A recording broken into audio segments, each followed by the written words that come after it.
Déjà, l'Afrique, c'est un continent, un continent avec, je crois, on parle de 52 pays que le colonisateur a créé, mais en même temps, c'est plusieurs peuples en un peuple. Étant donné que avant la colonisation, puisque tout se passait par initiation, c'est-à-dire, toi, moi, Noé, Maëlle, viens, on va t'apprendre des choses en cachette, ne dis à personne.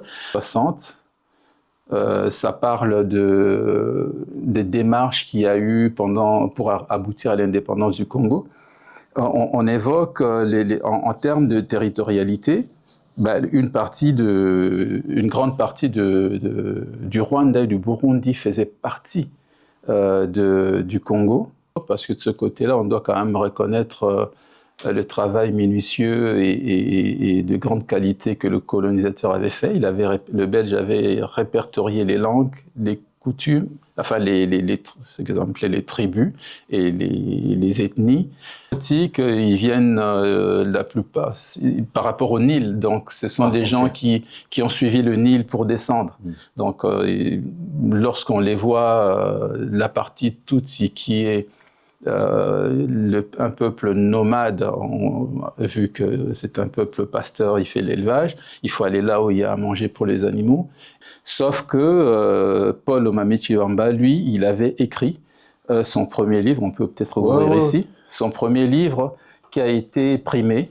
Ça, c'était la troisième édition, ce qui s'appelle Ngando, ça veut dire crocodile. Et dans ce livre, il raconte il explique nos croyances, c'est-à-dire qui a été publié ici à Lille. Et après renseignement, c'est sa petite fille.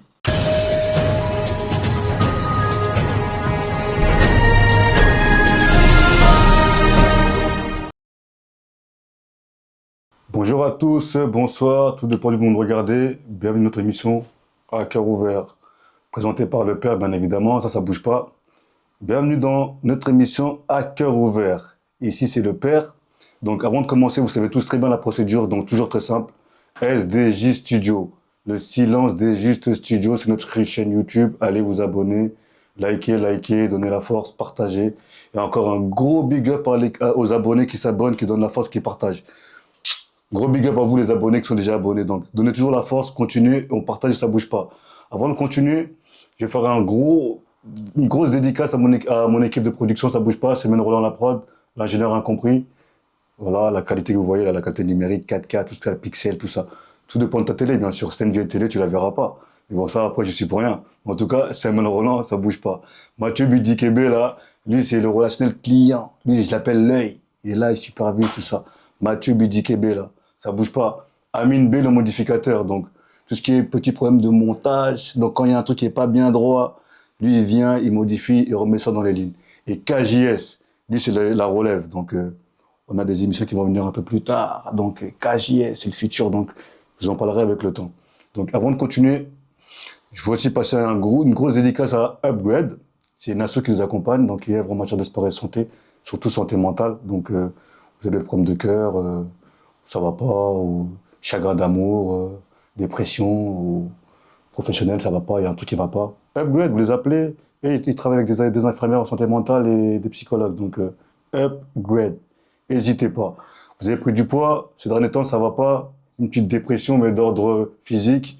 Upgrade aussi est là. Donc, eux, ils bossent aussi avec des animateurs professionnels, des sportifs de haut niveau, des gens qui ont des BPGEPS, des éducateurs physiques, etc., etc. Donc, Upgrade. N'hésitez pas. Abonnez-vous, partagez, donnez la force. Comme je dis toujours, seul on va plus vite, ensemble on va plus loin. Donc, le DA, Christian Lomami, ça bouge pas. Donc, je peux même pas le dédicacer parce que sans lui, il n'y a pas tout ça. Donc, lui, c'est vraiment, je l'ai trop dit même. Parce que si je continue à trop dire, ils ne vont pas être contents. Mais on le dit quand même. Christian Lomami, DA, directeur artistique, ça bouge pas. Donc, c'est lui qui supervise l'émission, qui nous accompagne et qui est à l'œuvre de ce projet. Donc, aujourd'hui, j'ai un invité.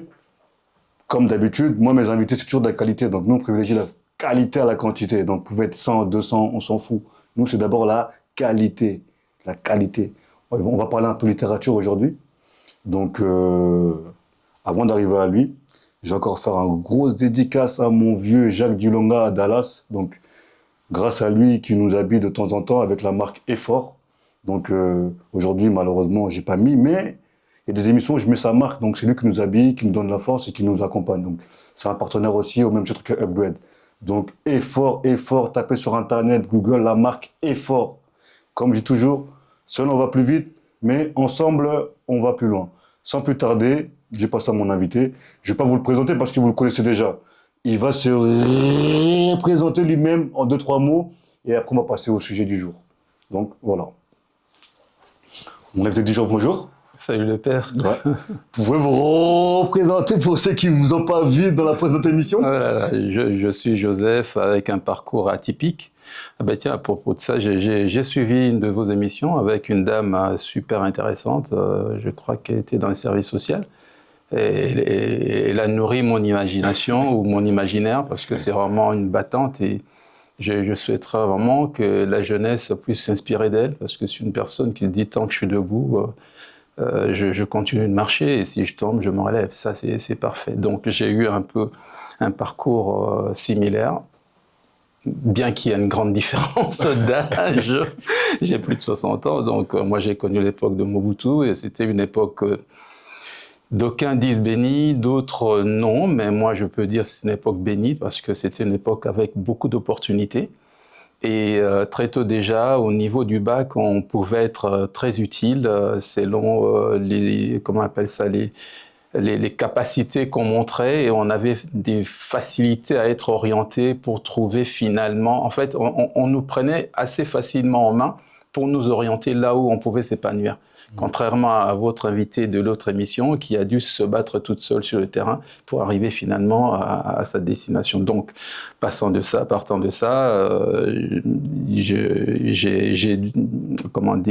j'ai touché au droit et puis je suis passé par la communication et c'est là-dedans que j'ai pu donner des formations pendant près de 2 ans pour le compte d'une grande mosquée de Kinshasa, une mosquée musulmane forcément de Kinshasa. Et puis dans la foulée, j'ai travaillé dans la publicité avec la succursale de Jacques Séguéla.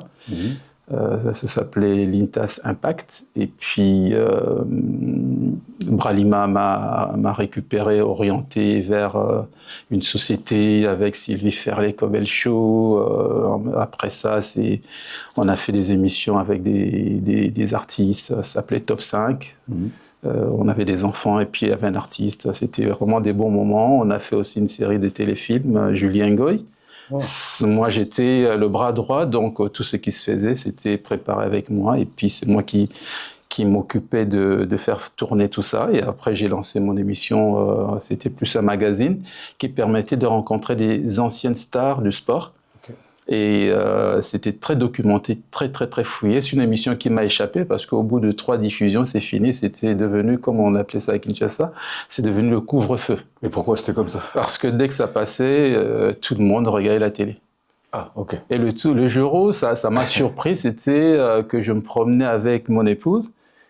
On voit les gens regarder la télé. De la rue, on voit dans les parcelles qui ne sont pas clôturées, les enfants, tout le monde autour de la télé.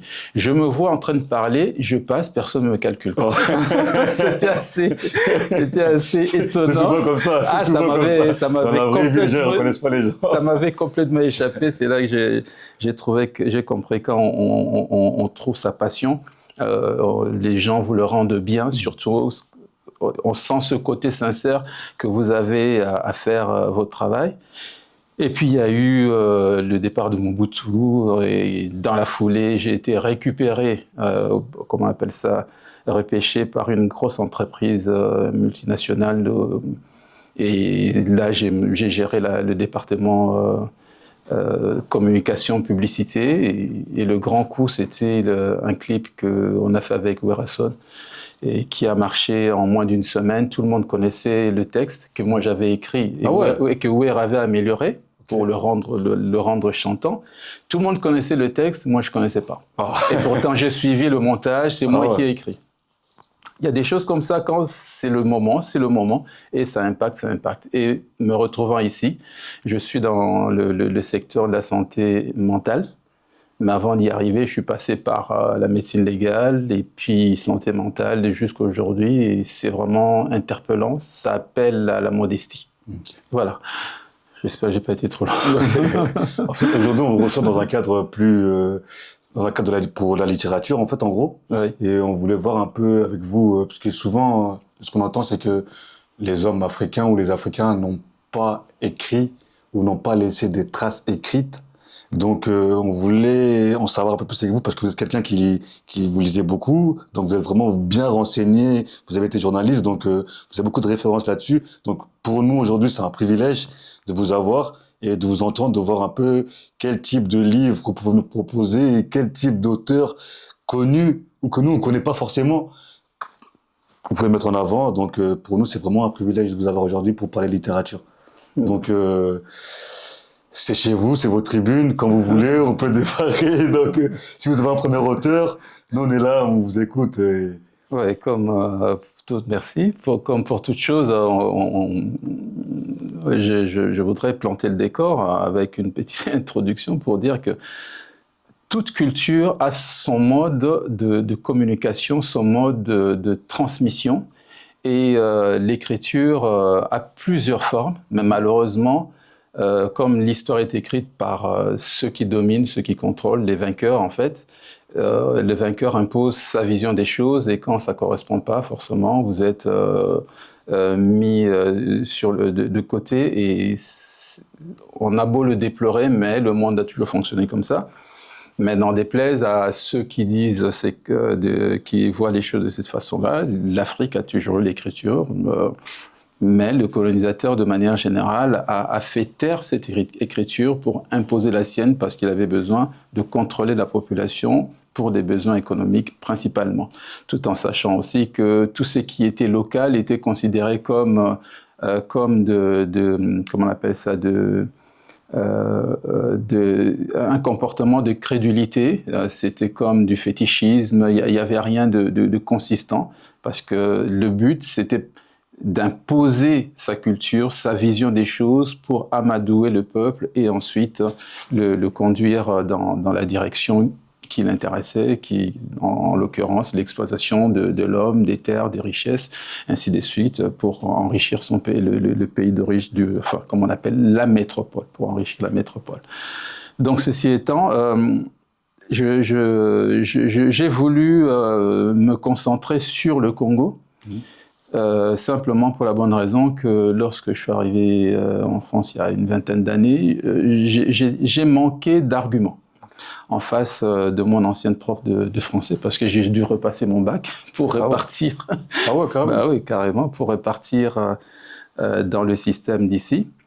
La question m'avait été posée au cours d'une discussion. Bah, de toute façon, qu'est-ce que vous seriez devenu sans la colonisation? J'ai manqué d'arguments, j'ai manqué de réponses. Ça a été dit, la question a été posée il y a à peu près 20 ans. Vous voyez, je continue d'y réfléchir, d'y penser. Et du coup, la solution, c'était de commencer à fouiller. Et dans les bibliothèques ici, on ne trouve pas grand-chose. J'ai pensé me renseigner auprès de nos ambassades. Malheureusement, vu mon statut de l'époque, je ne pouvais pas entrer dans les ambassades. Je déléguais, mais dans nos ambassades, on n'a pas de bibliothèque. On n'a pas d'informations sur le pays. On n'a pas l'histoire du pays. Mais est-ce que c'est vrai aussi, parce que je ne sais pas si c'est nous qui l'avons dit ou si c'est inventé par, entre guillemets, les colons, on disait souvent aussi que nous, on se transmettait le savoir de bouche à oreille. Du coup, on n'avait pas de traces écrites. C'est vrai ou vous en pensez quoi? Peut-être que certains se sont dit par rapport à ça, bah, on n'a pas d'écrit, on n'a pas de livre, on n'a pas laissé de traces, vu que tout se transmettait par le chuchotement. Comment vous voyez un peu la chose? Bah, déjà, l'Afrique, c'est un continent, un continent avec, je crois, on parle de 52 pays que le colonisateur a créé, mais en même temps, c'est plusieurs peuples en un peuple. Il y a les peuples de l'Ouest ont tendance à avoir des similitudes par rapport au peuple de l'Est, et le peuple de l'Est, d'une manière générale, c'est un peuple plus ou moins nomade.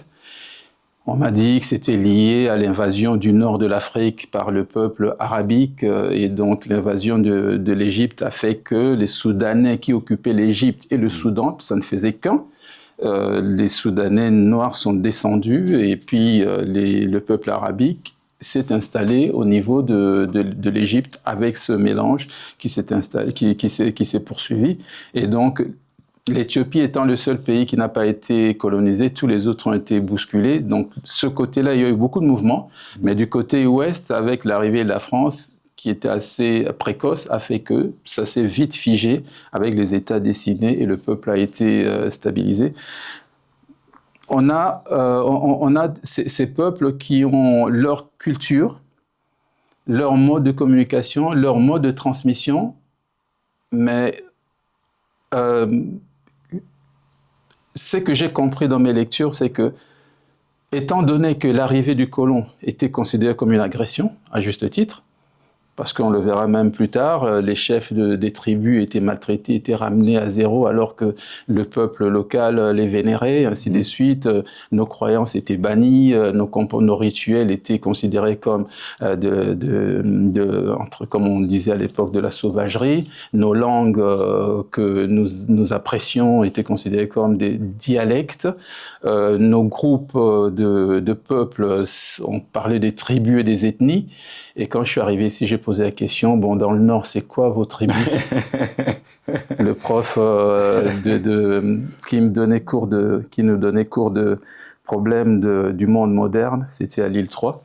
Il me dit, en France, on n'a pas de tribu, on a juste un peuple, on a banni les comment il avait dit ça? On n'a que des valeurs et des principes en France. C'est ça qui fait le socle de la France. Bon, moi j'ai dit, nous, on nous a dit qu'on avait des tribus, mais nous, on sait qu'on a des peuples, en fait. On avait toujours des débats, c'était très intéressant, je crois que c'était monsieur Renard, on s'entendait bien. Donc voilà, la communication a plusieurs formes. Ça peut être des gestes, ça peut être des dessins, ça peut être des signaux par terre, ça peut être de toute façon, on a ça ici un peu partout dans le monde, hein, des vêtements, des couleurs qu'on attache d'une certaine façon, ça veut dire, ça donne des messages, ainsi de suite. Dans le monde maritime, il y a des sémaphores, des signes, on fait comme ça pour montrer que, voilà. Il y a eu des morses. On pourrait dire aussi, l'Européen n'a pas d'écriture, puisque la morse, c'est pas écrire, mais en même temps, c'est un message. Plus tard, il y a eu la sténographie, ça c'est par rapport à l'Europe. Mais par rapport à l'Afrique, on ne peut pas nous nier le fait qu'on avait une écriture, parce que les preuves sont là. Dans les musées, notamment à Paris, le musée des arts premiers que Chirac avait monté. C'est pas le musée de l'immigration, comme ça? Non, le musée des arts premiers, là où c'est près de Tour Eiffel, de la Tour Eiffel. C'est là qu'on garde toutes les pièces rares venant d'Afrique. On voit que tout existait, mais simplement le colon, pour atteindre ses objectifs, était obligé de nous dépouiller de nos valeurs, cultures, pour nous imposer sa vision de choses, parce que nous n'étions que des faire-valoir, des ouvriers. Je donnerai un simple exemple. Le roi Léopold II, lorsqu'on lui a confisqué le territoire du Congo, il a signé un contrat avec l'État belge. Il a donné les terres, la richesse, les arbres, les fleuves et la population. On nous a donné comme une propriété à l'État belge. Donc, on ne comptait pas. Ce qui fait que tout ce qui avait de la valeur pour nous était minimisé à dessein. Pas qu'ils ignoraient, mais c'était à dessein parce qu'ils avaient cet objectif. Donc, je refute cette allégation que l'Afrique n'a pas d'écriture. Le peuple de l'Ouest le revendique de plus en plus, le démontre de plus en plus, parce qu'on sait très bien les empires mandingues et tous les autres, au Nigeria notamment, tout ça, les écritures existent, même dans le royaume Congo. Et jusqu'à aujourd'hui, le groupe kimbanguiste a une section qui développe une écriture ancienne, et cette écriture est enseignée de façon ésotérique, fermée, et ça se passe par initiation. Et c'est cette démarche de passer par l'initiation qui a fait que l'Européen, à un moment donné, croyait qu'on n'avait pas, puisque sa venue était considérée comme une agression, c'est que fait que les choses qui avaient la valeur pour nous, on a voulu lui transmettre. On a compris qu'il n'en voulait pas, on a gardé pour nous et on a continué à s'en servir, mais de façon détournée.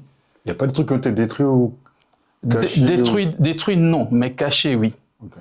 Cachés, d'abord, comme le colon a compris que pour attraper les mouches, il ne faut pas aller avec du vinaigre. Donc, on a mis l'église catholique d'un côté et puis le fouet de l'autre. On fait confiance au prêtre, on lui dit tout. Le prêtre récupère, prétendant que c'est mauvais, tu n'iras pas au paradis et compagnie. Et si tu résistes parce que tu y tiens, ben, c'est la prison et ainsi de suite. Donc, on a vécu ça, c'est une époque, entre guillemets, on n'en veut à personne, mais ce sont des choses qu'on doit apprendre. Et moi, je sais qu'à l'école primaire, dans les années 70, on ne nous a pas appris ça.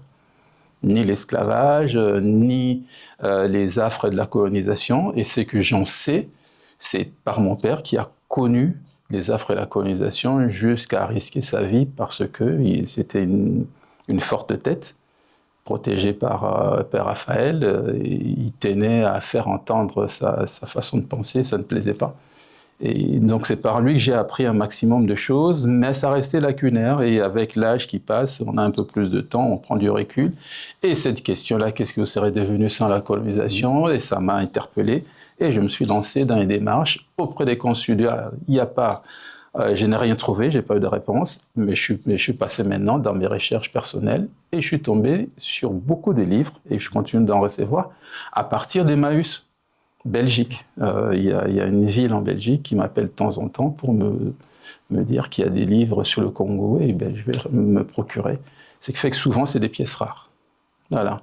Donc l'écriture, oui, on a, parce que l'Africain toujours écrit, sauf que comme je peux peut-être enchaîner pour dire que je voulais aborder ce sujet de littérature rapidement, en évitant d'être, comme disent les jeunes relous, en divisant la situation en deux, l'avant-colonisation, enfin pendant la colonisation et l'après-colonisation, étant donné que avant la colonisation, puisque tout se passait par initiation, c'est-à-dire toi, moi, Noyosa Mayele, viens, on va t'apprendre des choses en cachette, ne dis à personne. On peut être 50 gosses, il n'y en a que 2 ou 3 qui sauront exactement ce qu'il faut savoir du fonctionnement du village, de saison, de cycle de l'eau, comment on fait pour planter des trucs, comment on fait pour attraper les animaux. On apprend à 2 ou 3 personnes alors que toute la foule est complètement ignorante. Non. Et on les prépare, eux, à succéder au chef. Contrairement à la méthode européenne qui a consisté à réunir un maximum pour apprendre rapidement un maximum, d'où les écoles que nous avons, dont on a hérité un peu le principe de fonctionnement. Donc, juste pour dire que la première partie concernant l'époque coloniale, je dirais d'emblée, le Nord n'avait pas le droit d'écrire. Oui, ça c'est... Même ceux qui avaient déjà appris à écrire, à calculer, c'était souvent les prêtres, et puis les aspirants, comment on appelle ça, séminaristes, qu'on voulait utiliser pour en faire des enseignants, et puis d'autres devenaient des prêtres. Même eux, ils n'avaient pas le droit d'écrire. La seule chose qu'ils pouvaient écrire encore, surtout les prêtres, les prêtres et les enseignants, la seule chose qu'ils pouvaient écrire, c'était les chants, les poèmes traditionnels ou de leur coutume, et ça s'arrêtait là, pas plus. Et on n'avait pas le droit de penser. On devait juste retranscrire de la langue, traduit, on écrit dans la langue, et puis on fait la traduction, et au bout d'un temps, on fait une reliure, ça devient un livre. Voilà, on a publié un livre. D'où... à l'époque, j'ai apporté quelques échantillons. C'est très intéressant. Je vais éviter d'être très long parce que... Non, je vous dirais si vous êtes trop long, mais vous pouvez même montrer la préface à la caméra, comme ça les gens ils voient un peu il s'agit. Celui-là, blanc et noir, c'est un des livres de l'époque des années fin 40. C'est écrit par une journaliste, Marie-Louise Comelieu, elle est du Nord, comme par hasard. En fait, elle était partie juste en reportage, dans le Kivu, qui n'était pas encore Kivu, c'était juste une bourgade en haut de Goma. C'est là que le colon s'était installé, et puis progressivement, ils ont fait venir d'autres personnes, tracer les chemins, et ainsi de suite. Ils ont progressé dans les développements. Et là, en fait, elle rapportait au quotidien comment est-ce que le Congolais se comportait vis-à-vis du Blanc. Donc, globalement, c'est assez dur à lire parce que les termes et puis la façon de parler de nous, c'était pas très sympathique. Donc, mais à la fin, elle avait atténué quand même son langage. En fait, elle montre comment est-ce que l'Africain est espiègle, il aime bien louvoyer, il dit pas les choses directement, il tourne autour du pot. Mais c'est logique. Vous êtes en face d'une personne qui est tout puissant, qui a le droit de vie et de mort sur vous, qui vous dirige, qui a autorité sur votre chef du village que vous vénérez, et lui, il a autorité sur ce chef. Et en plus, il a une équipe avec des armes que vous ne connaissez pas et qui s'impose sur tout le monde. Ce qui fait que lui dire les choses directement, c'est s'exposer à tous les risques. Ce qui fait que ça a développé ce côté intelligent pour se sauver.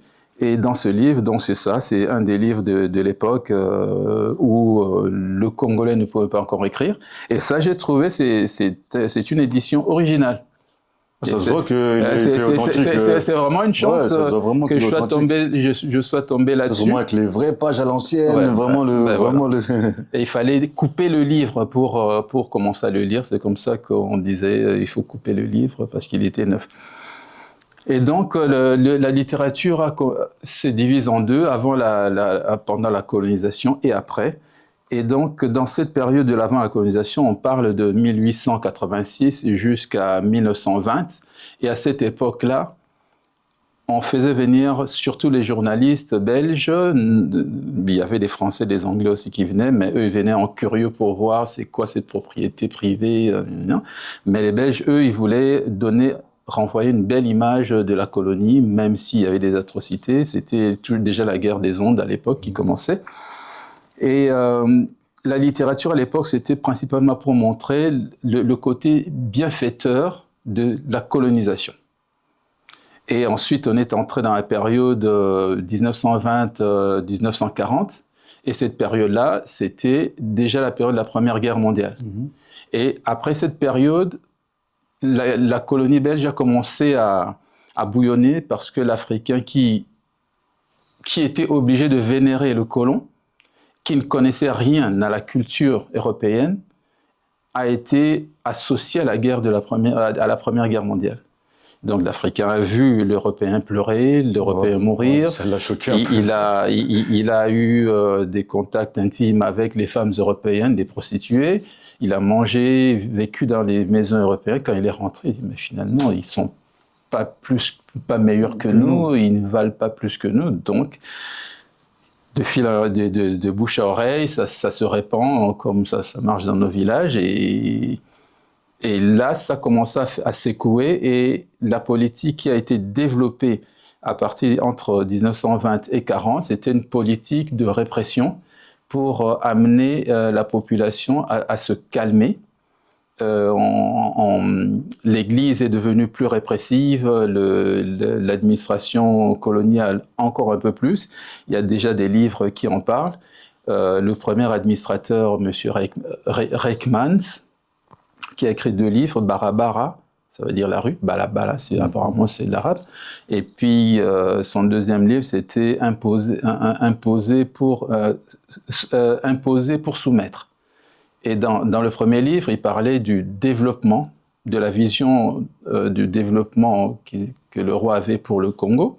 Et dans le deuxième, vu la tendance générale, il fallait qu'il calme un petit peu tout le monde. La politique, c'était simple. Il fallait réprimer systématiquement, ne plus permettre la parole. Mais lorsque on a goûté aux bonnes choses, on a du mal à s'arrêter. Il y a eu beaucoup de répression, il y a eu beaucoup de tracasseries, même bien plus que ça. Et à la longue, on est entré dans la troisième partie de 50 à 60, là, on s'est rendu compte que le colon avait perdu le contrôle, surtout il y a eu entre-temps aussi la Deuxième Guerre mondiale. Le colon a perdu un petit peu le contrôle, d'où la question se posait, c'était de savoir si on continuait la colonisation ou s'il fallait penser à l'indépendance. Moi, j'ai une question aussi pendant que vous parlez de ça. Moi, il y a un truc qui m'a toujours intrigué ou qui intrigue beaucoup de gens qui savent pas trop, parce qu'on n'a pas beaucoup d'informations, comme vous l'avez dit, par la trace écrite. Avant que le roi des Belges récupère le Congo n'était pas Congo. Ou était Congo, mais sous une autre forme. Parce qu'on n'avait pas de président, c'était des... Vraiment, le Congo, c'est grand. Il y a tellement de tribus, tellement de provinces, tellement d'endroits. Comment on se gérait déjà nous-mêmes à ce niveau-là? Où lui, il est venu, il a fédéré toutes les régions, il a fait... Je sais pas si vous voyez... Oui, alors, justement, dès qu'on parle littérature, on touche à la société et donc nécessairement on rentre dans l'histoire. Oui, voilà. Je suis pas historien, je suis chercheur entre guillemets, un passionné en tout cas de l'histoire et de la littérature à titre personnel. Hein, je prends pas la grosse tête, donc c'est une démarche personnelle. Aujourd'hui, ce n'est plus un secret parce que ce qui me fait plaisir, le Congolais prend possession de son passé. Il n'en est plus, il se sent plus honteux de son passé. On revient à le déclarer très souvent où on dit, on reconnaît les empires et les royaumes qu'on avait. On avait l'empire Luba, on avait les Lunda, les Kuba, du côté de Kasai, Bandundu, Kuba, et Luba au milieu, et puis Lunda, c'était les Balubakat et puis les Katangais, et puis on a les Kusu qui sont du côté de Kivu, et puis il y avait les Bashi, les Landais, tout ça, eux aussi avec leurs petits royaumes. Mais les grands royaumes et empires qu'on connaît, c'est les Lunda, Kuba, Congo. Ça, c'est Luba, Luba,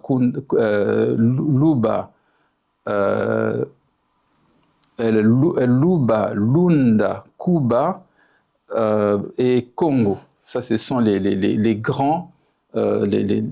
grandes entités que le colon a trouvées.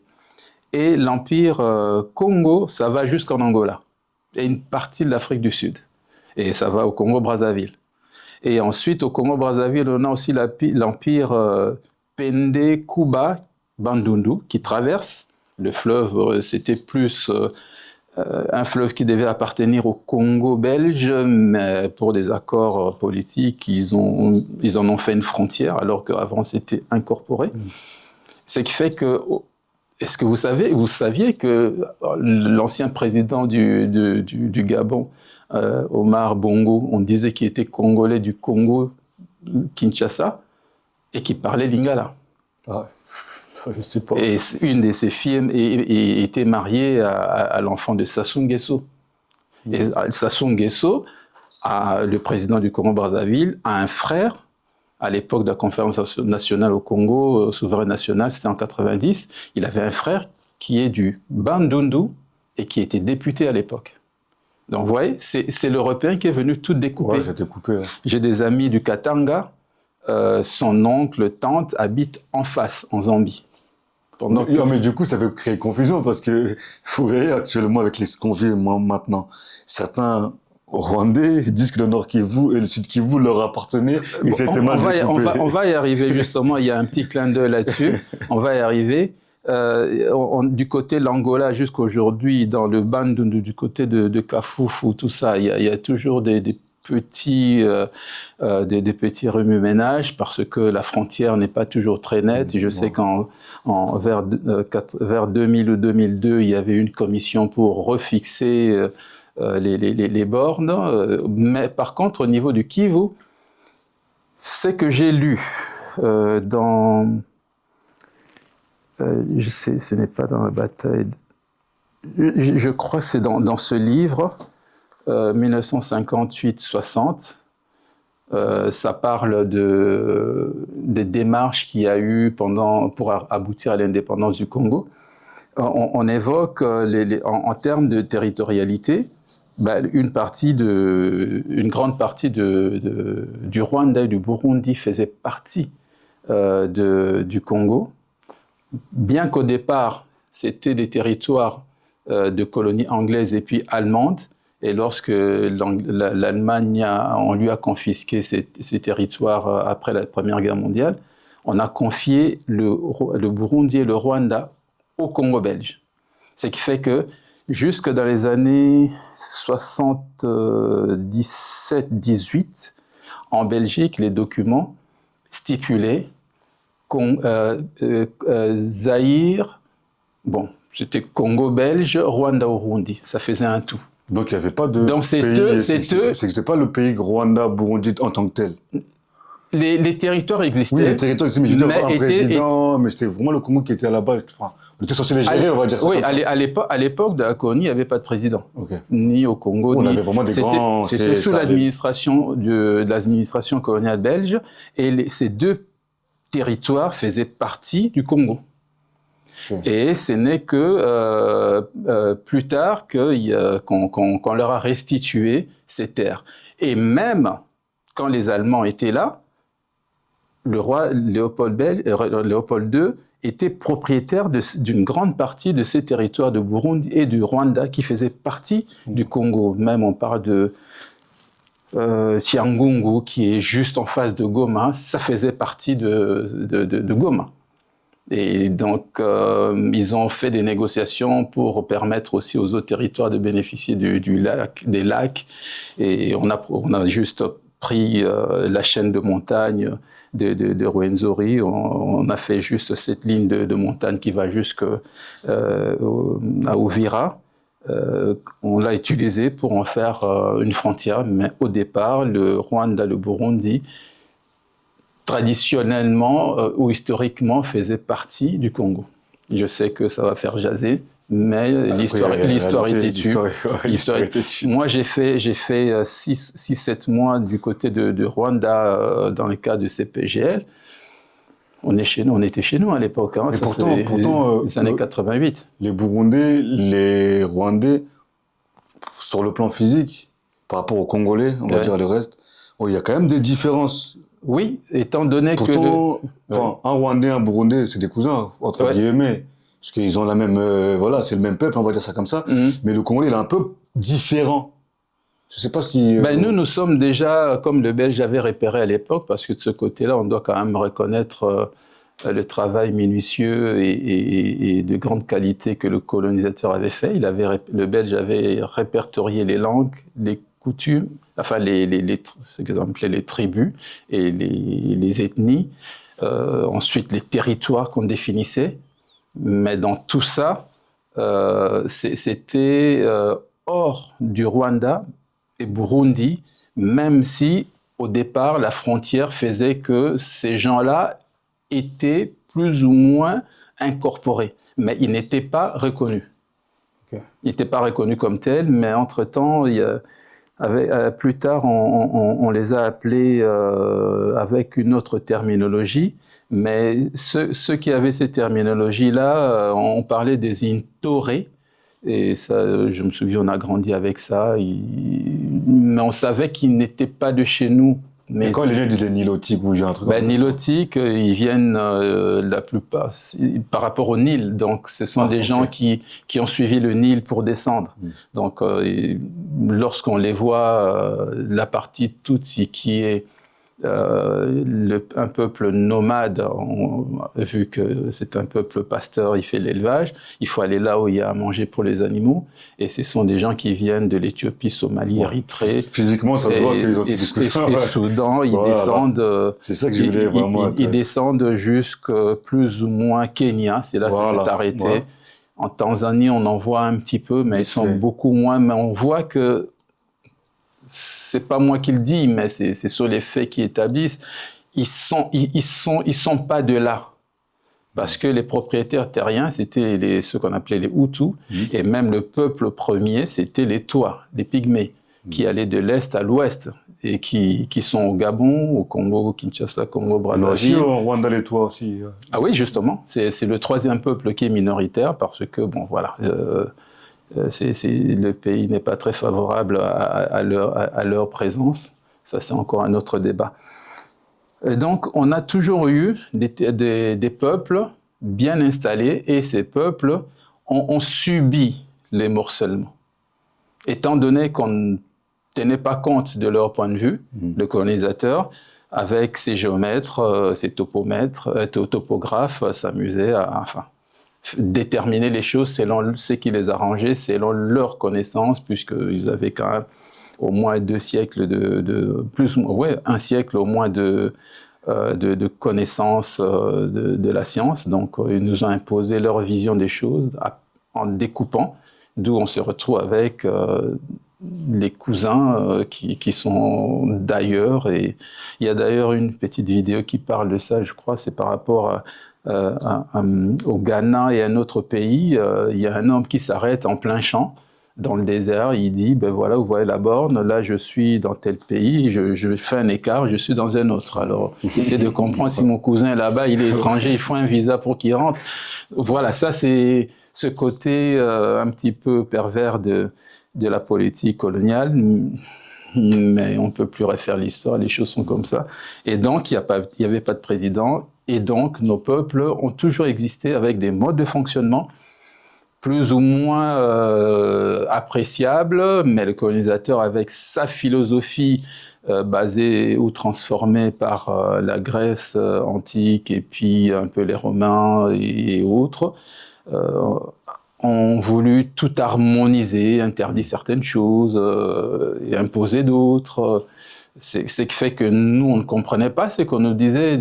C'est un peu comme si vous débarquez quelque part dans un pays africain, vous leur dites désormais on doit manger que des spaghettis. Les spaghettis, c'est quoi? Ou alors j'ai dit ici que voilà, désormais il faut manger la viande du singe. Alors, on va dire ah non, au secours, scandaleux, mais c'est moi qui commande. Vous devez. Je pense qu'il faut toujours un peu de mesure pour tout. Et voilà, la progression. L'époque coloniale, tout ce qui était écrit par l'étranger, le colon et ses envoyés, et c'était pour faire l'histoire, l'imposer, la dicter, et le peuple local n'avait rien à dire. Et pour garantir la pérennité de cette politique, parce que le colonisateur ne pensait jamais quitter le Congo, et pour pérenniser cette politique, on a réalisé juste un principe simple, diviser pour mieux régner.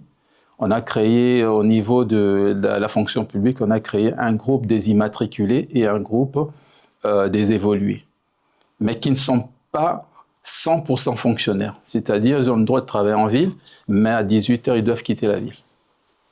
Et l'immatriculé, c'était juste un fonctionnaire qui était commis, machin, c'est-à-dire un planton, des trucs comme ça.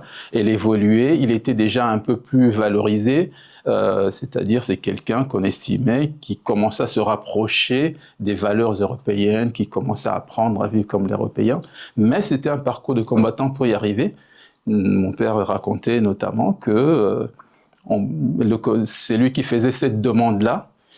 Il devait subir certains contrôles, vérifications, ainsi de suite. Notamment, à 22h, on débarque chez vous pour voir si vous laissez dormir un cousin au salon, si les enfants dorment au salon ou bien dans leur chambre. À ce point-là, quand même. Ah oui, si vous avez fait la vaisselle, si madame dort avec une robe de nuit et si vous avez un pyjama. Ah ben absolument. C'était ça pour montrer que vous évoluez pour devenir comme un citoyen européen. Mais c'était une stratégie pour les diviser et créer des proxys, c'est-à-dire passer par des intermédiaires qui font l'interface entre le colonisateur et l'autochtone. Et à ce sujet, il y a eu un article qui est sorti justement en 1948 qui a fait le problème justement parce que la question a été posée par notre auteur principal qu'on va voir rapidement aujourd'hui. Et la question, c'était quelle sera notre place dans le monde de demain quand vous allez partir? Vous nous opposez au nôtre. Quand vous allez partir, nous, on devient quoi? Et ça lui a valu l'emprisonnement, presque des menaces de mort. Et c'est ça qui l'avait amené à traverser à Brazzaville. Ça me fait penser un peu aux Pieds Noirs qui sont révoltés contre les Algériens et à la fin, ne pouvaient plus rester en Algérie parce que ils étaient considérés comme des traîtres un peu, quoi. Absolument, oui. Quand les colons ce sont des proxys. Ouais, voilà, le colon il part après, débrouillez-vous avec nous maintenant. Voilà. Et donc, toujours pour parler de la colonisation, de la période coloniale, juste en un mot, ici à Tipo, on nous parle de l'esclavage des Américains et machin, on nous amenait en Europe, aux États-Unis. Mais en fait, le premier esclavage qui perdure encore jusqu'à aujourd'hui, malheureusement, c'est arabo-musulman. Et donc, ça, on n'en parle pas. C'est escamoté, mais c'est quelque chose qu'on doit absolument connaître pour s'affranchir et mieux connaître un petit peu avec qui on vit. Et là, toi qui parlais du peuple, des peuples qui existaient avant l'indépendance, on a ici le peuple Luba. C'est qu'il va y avoir un peu. On parle un petit peu de la réalisation du peuple Lulua, parce que les Luba sont de ce côté la Kassa orientale, et de ce côté, si Kassa occidental, c'est le peuple Lulua, et ça, c'est le Bandundu. Et puis, dans la foulée, on a eu ce livre qui a fait grand bruit. Ça a été écrit par la personne qui a dirigé les travaux de la construction du rail de Kinshasa, Matadi Kinshasa. On dirait pas celui qui fait les Fékines. Bon, c'est parti de ça. Je me disais bien qu'il me parlait. C'est pas lui, mais ouais. Il a inspiré le batteur de Tam Tam là. Oui. Dans ce livre, on a tous les détails. Les photos, comment on appelle ça, les croquis. Il y a eu énormément de morts parce que le travail était forcé. Et donc, beaucoup de résistance. Et comme Mata dit, ça veut dire pierre. C'est un relief très comment on appelle ça, chaotique. Tout est en schiste, je pense, et en schiste et ardoise, ce qui fait que c'est très glissant. Il y a eu énormément de morts pour arriver à faire juste Matadi jusqu'à Kipese, et puis après, ça a été tout seul. Les Français l'ont combattu, mais lorsque les prêtres qui vivaient au Congo-Brazzaville ont testé le chemin de fer Matadi-Kinshasa, le trajet qu'ils mettaient 3 mois à pied à parcourir, ils l'ont fait en 10 heures. Ils l'ont apprécié. Et donc, ça fait du bien à tout le monde par la suite. Et là, donc, c'est un livre que j'ai eu vraiment par hasard, où la personne qui l'a écrit, enfin, c'est un livre qui a écrit par la personne qui a été chargée d'être le rapporteur de tous les débats qui ont abouti à l'indépendance. Et je retiens de ce livre quelque chose qui m'a fait mal au cœur. Les gens qui sont arrivés, enfin, qui nous représentaient, ils n'étaient pas politiciens, ils étaient issus des associations tribales. Parce que le colonisateur, à l'approche de l'indépendance, il avait autorisé que les groupes s'organisent en association pour devenir comme des partenaires de dialogue. Et dans la foulée, l'indépendance est arrivée. Mais ça n'a pas créé de conflit, ça? Et donc, l'indépendance étant arrivée, le Belge doit partir, il faut des politiciens. Et les associations sont devenues des partis politiques. Donc le là, c'est lui qui l'a imposé, en fait. Il n'a jamais été élu, lui, par le peuple. Ah non, personne n'a élu personne. C'est bien clair avec les gens, parce que les gens ont dit, notre premier président, c'est Kassavubu, mais je ne sais pas à quel moment on l'a élu. Lumumba avait beaucoup de popularité. Lumumba, par contre, lui, Kassavubu, il avait beaucoup de popularité dans le Bas-Congo. Lumumba, quasiment dans le Bas-Congo, Bandundu, Kassai, et jusqu'à Kisangani. Kisangani, c'était un dieu, Lumumba. Et du côté de ses origines, c'est-à-dire Katabokombe et compagnie, c'était pas évident. Donc, Lumumba et Kassavubu, c'était des grosses personnalités qui se sont imposés, et les Belges ont préféré Kassavubu parce que c'était un homme très calme, alors que Lumumba, c'était un bouillant. C'était un bouillant, il faisait beaucoup de revendications, et il était en relation aussi avec les africanistes qui étaient déjà en avance sur la volonté de l'indépendance, et donc c'est quelqu'un qu'on ne voulait pas. Du coup, lorsque la table ronde a commencé, lui, il était en prison. Et il a fallu... Heureusement, les amis ont exigé sa présence avant que les débats ne continuent. Et voilà. Et donc, il est sorti de la prison, on l'a lavé, on l'a habillé, on l'a mis dans l'avion, il est arrivé et les débats ont commencé. Mais malheureusement, les débats ont bien démarré, on a imposé, exigé des choses, très bien. Et puis la commission politique, une fois qu'elle a terminé, On leur a dit, maintenant on va négocier tout ce qui est économique, financier, machin. Il n'y avait plus personne. Ils ont tous déserté parce qu'ils se sont réjouis d'avoir finalement gagné des postes politiques. Mais le Belge, quelque part, c'est que je comprends, bon, c'est écrit par un Belge, donc moitié-moitié. Pour lui, les cordons de la bourse étaient en Belgique. On voulait leur montrer comment ça fonctionnait.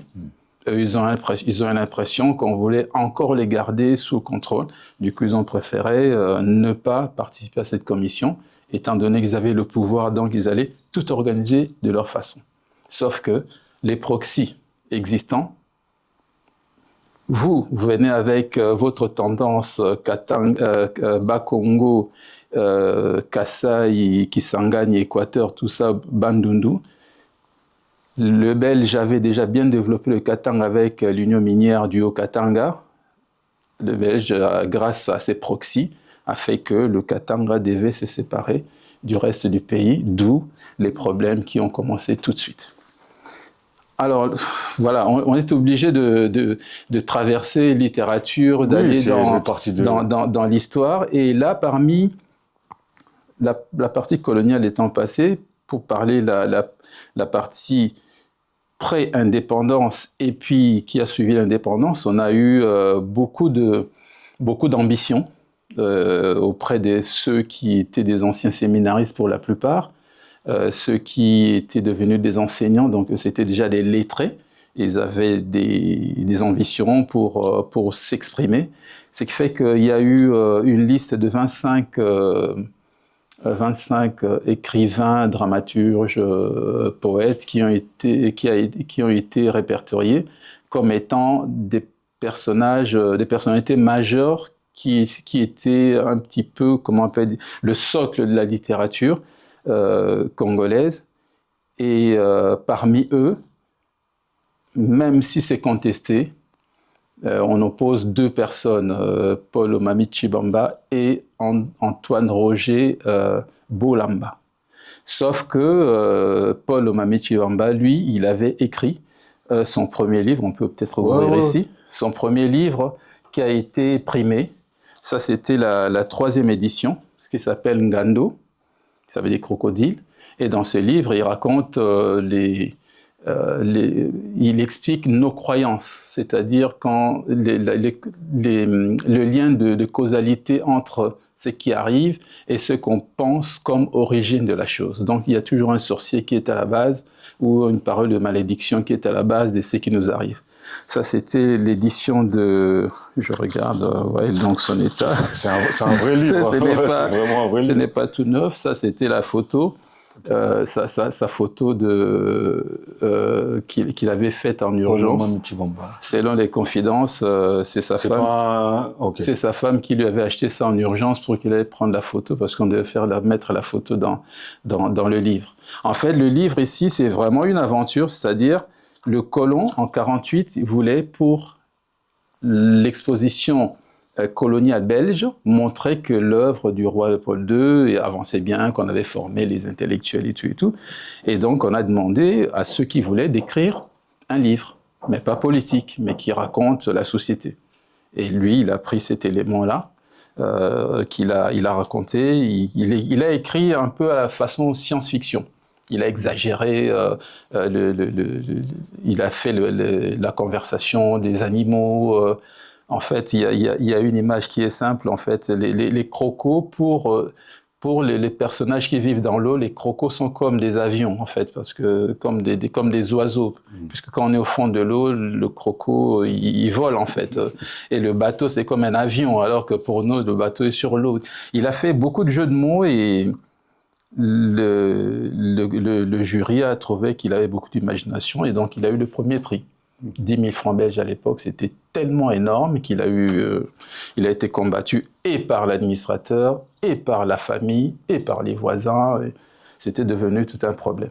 Et donc le même livre a été édité plus tard, à son insu.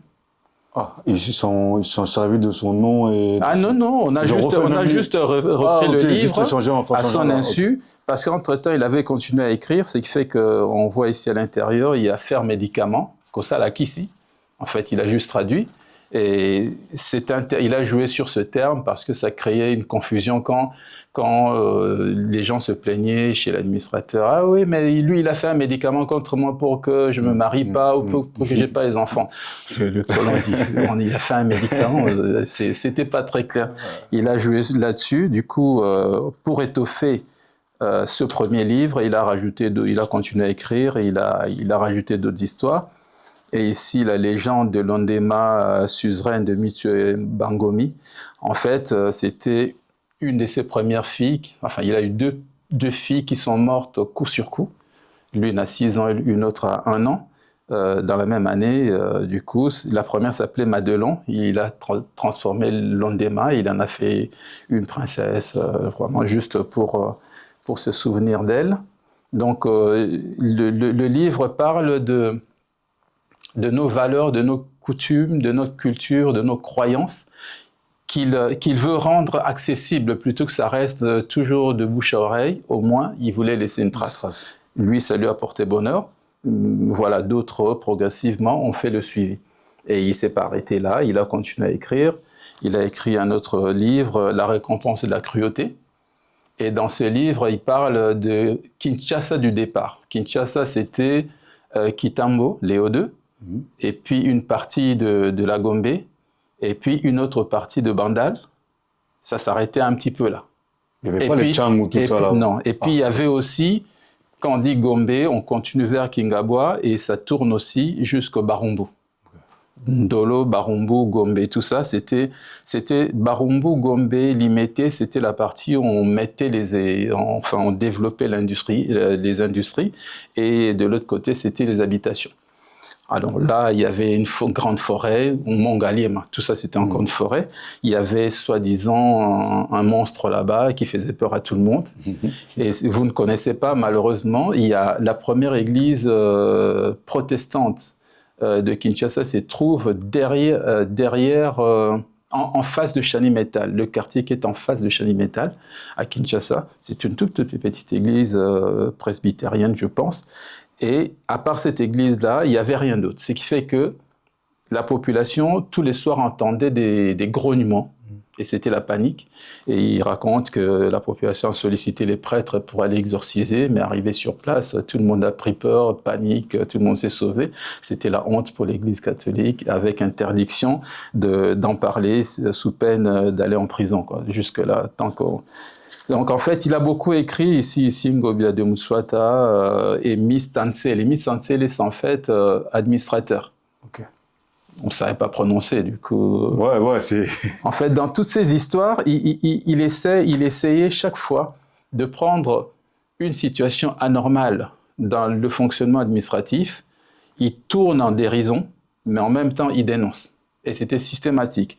Même dans celui-là aussi, N'Guéména, là en fait, pour dire que le pays fonctionnait quand même bien sous la colonie, comme lui il était fonctionnaire, évolué, donc high level, comme il était fonctionnaire, chaque vacances, il prenait tout son mobilier, il mettait sur le bateau, il partait à N'Guéména, d'où il venait, là où il y avait sa famille, il partait 1 mois à N'Guéména par bateau. Et puis ensuite, arrivé sur place, il y avait une équipe qui le prenait en charge pour amener ses affaires dans une des maisons de l'administration. Ouais, c'était quelqu'un comme... C'était quelqu'un, oui, mais c'était bien organisé. Et arrivé sur place, une fois le séjour s'est terminé, c'était pareil, opération retour, on les ramenait jusqu'à son domicile sans aucun problème. Alors que maintenant, pour faire Kinshasa, Mbandaka, Bumba, tout ça, c'est la croix et la bannière. Alors je terminerai par ces 2 derniers livres, parce que le tout dernier, c'est celui-là, Ambongo. Ah, il s'est plaint à l'argent. Voilà, ça c'est au goût du jour. Mais avant ça, il a fait une recherche sur les Bakoyo Ngombe de Brazzaville.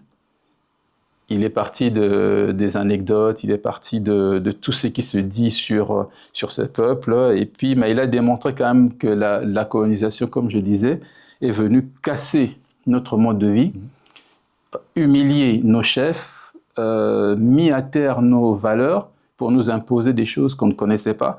Mais en même temps, lui, il raconte la face interne, c'est-à-dire la capitulation du chef, mais le chef a encore son pouvoir, le peuple perdu parce que le chef capitule pendant que eux ils soutiennent le chef leur dit l'avenir c'est eux, ce n'est plus moi, on n'est plus chez nous, on nous a imposé des choses et on n'a plus qu'à subir, si on résiste, on va être détruit. Il a jamais été emprisonné, lui? Ben si, il a été emprisonné disons pas emprisonné en tant que tel, mais il a subi des châtiments corporels pendant, si ma mémoire est bonne, je crois, pendant un mois et demi.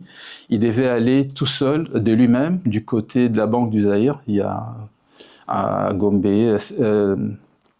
Kadeza, pour ceux qui connaissent Kinshasa, l'ISP. Ouais, l'ISP, voilà, il devait aller en face de l'ISP. Il y avait un bureau de la police secrète, comme on appelait ça à l'époque, et il devait aller subir sa peine. C'était des coups de fouet, un fouet fait avec la queue de vache séchée, qui était souple, mais voilà quoi. Tout ça, il a subi tout ça parce qu'il avait écrit cet article-là en 48. Quelle sera notre place quand vous allez partir? Vous faites de nous des adversaires, des ennemis même de nos frères, de nos compatriotes, mais qu'est-ce qu'on va devenir? Puisqu'on n'est pas égal à vous. Le soir, nous, on doit quitter la ville parce que le blanc doit rester en ville. Ce n'est pas la place de l'Africain. Et comme à l'approche des indépendances, il y a eu ce problème des métissages, les hommes qui couraient avec des Africaines, ça faisait des enfants. Donc, quand ça s'est su, vu le nombre de gosses, c'était la honte. On a commencé à kidnapper les enfants, enfin, à confisquer les enfants métis pour les confier aux sœurs. Et quand l'indépendance approchait, on les a tous renvoyés en Belgique, placés dans les familles. Je vous coupe 30 secondes. Ce que vous dites, c'est vraiment vrai, parce que nous, quand on grandissait, on avait genre 16-17 ans, on avait beaucoup d'amis métis qui n'avaient pas de père ou de mère. Ouais. Toujours de la Belgique. Hein. D'accord. Ils venaient tous de Belgique. D'accord. Ils sont français ou belges, mais papa croit, maman croit, mais il y en avait beaucoup, pendant un moment, j'en croisais beaucoup des métissés, mais ils n'avaient pas de père inconnu. D'accord. Mais les métis, mais ils parlent lingala, mais... Les papas étaient connus, mais c'était la honte. En tout cas, leurs parents, ils ne se sont jamais revendiqués. Ils avaient des noms de famille français, mais ils étaient métis, ils parlaient lingala, mais papa X, maman X. Enfin, souvent, j'en ai connu beaucoup, moi. Mais c'était interdit, déjà, pour ces pères-là de reconnaître, parce qu'il y en a qui ont perdu leur poste parce qu'ils étaient réellement amoureux. Mais ils ne pouvaient pas, du coup certains ont perdu leur travail, ils ont dû rentrer et ils n'ont pas eu le droit d'être en relation avec leurs enfants. C'était du kidnapping, une dame qui habite dans un quartier avec son enfant, la police débarque, prend l'enfant, on l'amène, c'est tout quoi. Ça s'arrête là. Et l'enfant, on change son nom, il va dans une destination inconnue. Et d'ailleurs, il y a un procès en cours, un groupe de femmes en Belgique qui vient de remporter son procès et elles vont être dédommagées. Ce sont des métisses qui ont vécu cet arrachement douloureux dont elles ne se sont pas encore guéries. Bon, tout ça sont des péripéties de l'histoire. On termine avec ça peut-être un bongo, ça veut dire l'argent, quelqu'un qui déplore cette difficulté d'avoir suffisamment d'argent pour faire ça n'a pas changé, c'est toujours d'actualité ce problème. Fait, lui, il se base sur le fait que tout le monde rêve d'aller à la capitale, l'exode rural. Il dénonce l'exode rural. Mais c'est toujours avec des termes de l'époque, Nzimbu, des termes qui sont devenus populaires, mais en fait, à cette époque-là, c'est un livre de 1948, commencé en 48, terminé en 81 et imprimé seulement en 2007. Il est plus non, il est décédé en 85. Oh, ouais. Donc à 71 ans. Donc c'est quelqu'un qui a été témoin de son temps, de sa société. Il a vécu le bon et le mal. Lui, il a eu beaucoup de chance parce que quand il a fui le Congo en 48, après son livre et après cet article-là, il a fui. Il est parti au Congo-Brazzaville. Là, on l'a bien accueilli par l'administration française. Et on l'a installé dans de très bonnes conditions, dans les bons quartiers et tout. Mais là-bas aussi, il a dirigé un grand magazine qui s'appelait Liaison, c'est-à-dire il permettait à tous les Africains intellectuels du coin, de l'AEF, Afrique équatoriale française, de s'exprimer pour permettre aux colonisateurs de comprendre leurs attentes, leurs souhaits, leurs difficultés, ainsi de suite, mais il ne pouvait pas parler politique. Et c'est lui qui dirigeait ça. Et l'anecdote la plus drôle est que le personnel européen, quand lui il a commencé à diriger, le personnel européen a quitté. Il n'acceptait pas d'être dirigé par un Africain. Et voilà, l'histoire. Bon, ça, j'ai survolé et je n'ai pris qu'un auteur. D'où le projet de faire très bientôt. J'espère que vous serez disponible. Sans vous, ici c'est chez vous. Moi je vous ai déjà dit, c'est pas la première fois qu'on vous reçoit, c'est ni la dernière, c'est chez vous, donc s'il y a des œuvres. Même vous, je pense que d'ici 5 ans, vous allez écrire un livre. Vous viendrez vous nous présenter. Ça va pas tarder. Voilà, 5 ans, c'est trop long. Je sens les choses. Prophète, le père. Non, donc on sent déjà que... Non, en tout cas, c'est au plaisir, c'est chez vous ici, vous avez une œuvre écrite ou à présenter, vous venez quand vous voulez, on vous ouvrira la porte. Alors, un grand merci. Sans hésitation. Donc voilà, là c'est vraiment survolé. Ces projets-là, c'est justement permettre aux gens qui ont la flemme de lire, parce que c'est l'adage, mets un secret dans un livre, tu le donnes à un Africain, il ne sera jamais au courant. Mais il y a des gens qui préféraient vous écouter comme ça dans l'émission que lire les livres. Hein. Ben, malheureusement. Voilà, donc, ouais, mais c'est comme malheureusement, mais c'est une question de culture. D'ailleurs, avec l'abbé Jacques Tangombe, on a ce projet de lancer une association à Kinshasa qui s'appelait Bouquin, pour pousser les gens à la lecture. Il m'a raconté qu'il avait envoyé un conteneur de livres. Il ne sait pas ce que c'est devenu. C'est arrivé, mais ça s'est perdu en cours de route. Enfin, je pense pas que c'est la douane, hein, parce que non, c'est pas la douane pour le livre. Ils prennent pas de livre. Bah, il y a eu un sketch comme ça, Moscovitch, qui a eu beaucoup de succès. Un homme qui va étudier en Russie, il fait 5 ans, il revient, ingénieur agronome. La famille pensait qu'il a ramené des malles d'argent, des vêtements et machin. Il l'ouvrait avec des bouquins, il distribuait à la famille. On a dit, il est devenu fou. En fait, la vie est belle dans la mesure où, en fouillant sur cet auteur, Paul Lomami Tshibamba, je tombe sur un livre qui a été publié ici à Lille. Et après renseignement, c'est sa petite fille.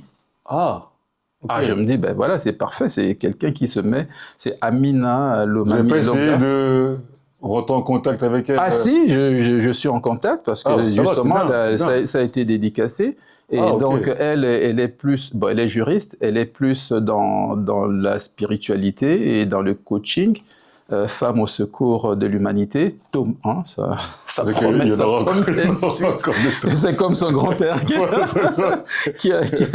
qui n'a pas arrêté d'écrire jusqu'à ça. J'ai l'impression que c'est des générations dédiées à ça.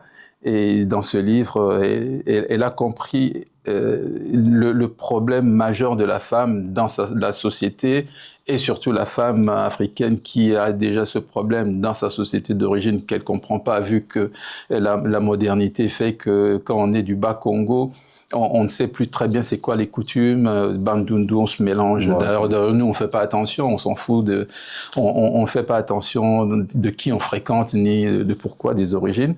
Donc voilà, et là, elle a voulu mettre un petit peu les idées en place pour que ces femmes qui vivent ici, surtout, qu'elles trouvent rapidement leur place, qu'elles rentrent rapidement dans le fonctionnement de la nouvelle société, sans perdre leurs valeurs. Parce que quand on voit parfois nos sœurs revenir au pays, s'habiller comme des personnes pas très fréquentables, en prétendant c'est comme ça qu'on s'habille en Europe, bon, permettez-moi de mettre quelques doutes. Et donc, à partir de là, elle a eu le souci de ramener les gens aux fondamentaux et que chacun ensuite puisse trouver sa voie. Parce que en France, qu'on se le dise, hein, parce que moi je ne cesserai de le dire, c'est un pays qui offre beaucoup d'opportunités pourvu que vous puissiez bouger. Les adresses, tout existe. Les institutions existent. À vous de bouger, sonner, frapper à la bonne porte. Et avec insistance, comme partout, tu arrives toujours à une solution. En tout cas, merci beaucoup, M. Joseph. On arrive à la fin de notre interview chronique, donc merci pour tout ce que vous nous avez apporté. Donc, ils ont les images, hein. Tous les livres que vous avez présentés, vous pouvez les voir, les revoir. marche arrière, marche avant, donc tout est là, ça a été clair et net pour vous. Vous pouvez revenir quand vous voulez, Oui, merci. un nouveau livre, Oui, un nouveau sujet ou une nouvelle suggestion, nous on est là, nous on est ouvert à vous, donc c'est magnifique. vraiment chez vous ici, donc Je vous c'est votre remercie. tribune. Encore vous, bah, merci, bah, toujours comme d'habitude, je vous ai toujours dit, ici c'est la qualité qu'on privilégie, pas la quantité, 10, 15, non, deux, tant que tout va bien, c'est parfait. Donc encore merci à vous d'avoir regardé à cœur ouvert sur notre chaîne SDJ, le silence des justes. Abonnez-vous, abonnez-vous, likez, likez, c'est très très très important. Comme je dis toujours, seul on va plus vite, mais ensemble on va plus loin. Donnez la force aux frangins parce que les frangins derrière ça bosse dur, dur, dur, dur. Donc équipe de production ça bouge pas toujours. Samuel Roland, l'ingénieur incompris, donc vous le comprendrez dans le futur. Christian Lomami, notre DA national. Donc après, j'ai Mathieu Bidikebe, la chargée relationnelle, et le futur, KJS, lui, je m'arrête là. KJS, le futur. Donc en tout cas, merci. Et encore un gros big up à mon vieux Jacques Dilonga. C'est lui qui nous habite de temps en temps. La marque est fort là-bas, là-bas, là-bas, Dallas, Maman Carmen. Plein de bisous à vous, plein de bisous aux gens qui sont déjà abonnés, qui nous donnent aussi la force. Donc les gars, lâchez pas. Lâchez pas. C'est vous, c'est avec vous qu'on va faire tout ça. Lâchez pas. Big dédicace, Wi-Fi 5G ou 6G. Je sais pas, ça dépend de mon humeur. Donc Wi-Fi 5G, big dédicace. Big dédicace, Chat Cash Converter, Christelle là-bas, Baltimore. Big dédicace à Mams. Tu dis que je te dédicace jamais, mais aujourd'hui c'est pour toi. Mams, Mams, Mams, Mams. Change pas, reste comme t'es. Si jamais vous avez un dernier mot, une dédicace à faire, c'est pour vous. Bah, le dernier mot, je serai très bref. Je voudrais simplement demander à nos compatriotes, comme je dis compatriotes, je vois principalement les Africains, pas par discrimination, mais parce que voilà, on voudrait quand même se stimuler les uns les autres par rapport à l'espace où nous avons, où nous sommes, étant donné les opportunités qui sont à notre portée. Je voudrais rappeler simplement un passage biblique, parce que beaucoup de Congolais sont chrétiens, notamment les Africains. Faute de connaissance, le peuple se perd. Donc la connaissance, c'est dans l'écriture, ce n'est pas dans les on-dit, ce n'est pas dans la spéculation, ce n'est pas dans le, comment on appelle ça, en se plaçant dans le sillage de quelqu'un et espérer s'en sortir. On n'avancera pas. Le pays ne peut pas se développer sur base des spéculations. Il faut faire des recherches, il faut savoir ce que les autres ont fait, il faut aller dans le domaine scientifique cartésien, du sérieux, du carré, oublier comment le népotisme, tribalisme et machin, et s'unir sur base de la science et avec des idées claires. Je pense qu'ensemble, on peut aller très loin, comme tu as dit. Seul, on va vite, ensemble, on va très loin. Encore merci. Des invités comme ça, il n'y en a pas deux. Qualitatif, qualitatif, qualitatif. Restez connectés, abonnez-vous, likez, donnez la force. On se revoit très vite.